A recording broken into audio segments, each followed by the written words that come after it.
இன்றே டவுன்லோட் செய்து உங்கள் ஃபேவரட் ஷோக்களை என்ஜாய் பண்ணுங்க. பாரு, இதுல உனக்கு எது பிடிச்சிருக்கோ பார்த்து எவ்வளவு வேணாலும் எடுத்துக்க. எவ்வளவு வேணாலும் எடுத்துக்கலாமா? எவ்வளவு வேணாலும் எடுத்துக்கோ. பாரு, எங்க அம்மாவை கண்டுபிடிச்சு கொடுத்துருக்க. உனக்கு நான் இது கூட பண்ணலன்னா எப்படி? எடுத்துக்கோ. நான் சும்மா தான் கேட்டேன். எனக்கு ஒரே ஒரு புடவை மட்டும் போதும். உனக்கு எது பிடிக்குதோ அதை மட்டும் வாங்கி கொடு. சரி, வேணாம்.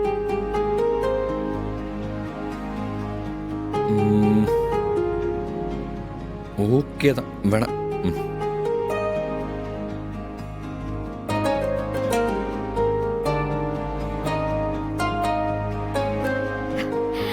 எனக்கு இந்த சாரி ரொம்ப பிடிச்சிருக்கு. நான் இதை எடுத்துக்கிறேன். இது எவ்வளோ? 9500 சார். ஐயோ, என்கிட்ட அவ்வளோ காசு இருக்காதே. என்னாச்சு? ஒன்றும் இல்லை, இதை பேக் பண்ணி கொடுங்க. Okay, sir. நீ எடுத்துட்டு போய் பில்லு போட்டுட்டு நான் அந்த வந்தேன்.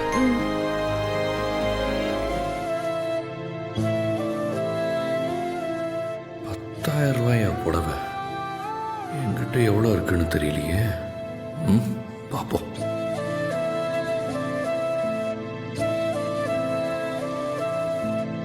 ஐயோ, ரொம்ப கம்மியாக இருக்கே.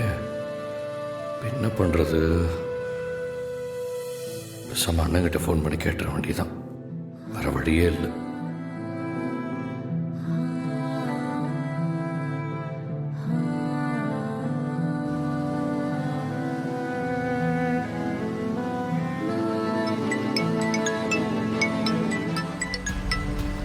அண்ணே, கருணா ஃபோன் பண்ணுறேண்ணே. என்னன்னு கேளு.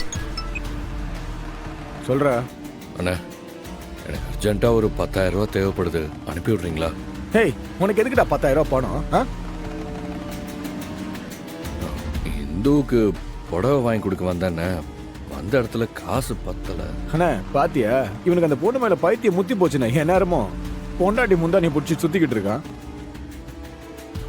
ஏய், உனக்கு அவ்வளோ பணம்லாம் கொடுக்க முடியாது. டே திவா, அண்ணே, அவன் நம்ம கிட்ட கேட்காம வேற ஏட்டா கேட்பான். காசு தானடா, அனுப்பிவிடு. போன கொடு. டே கர்ணா. அண்ணே, திவா, நீ கேட்ட பணத்தை அனுப்புவான். உனக்கு என்ன வேணுமோ வாங்கிக்கோ. சரிண்ணே, சரிண்ணே, சரிண்ணே, தேங்க்ஸ்.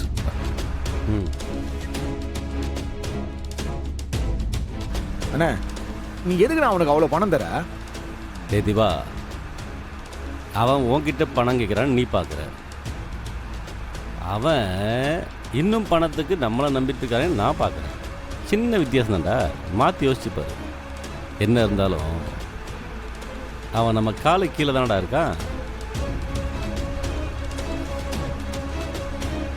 அது வரைக்கும் அவன் நம்ம கையை விட்டு எங்கேயும் போக மாட்டான்.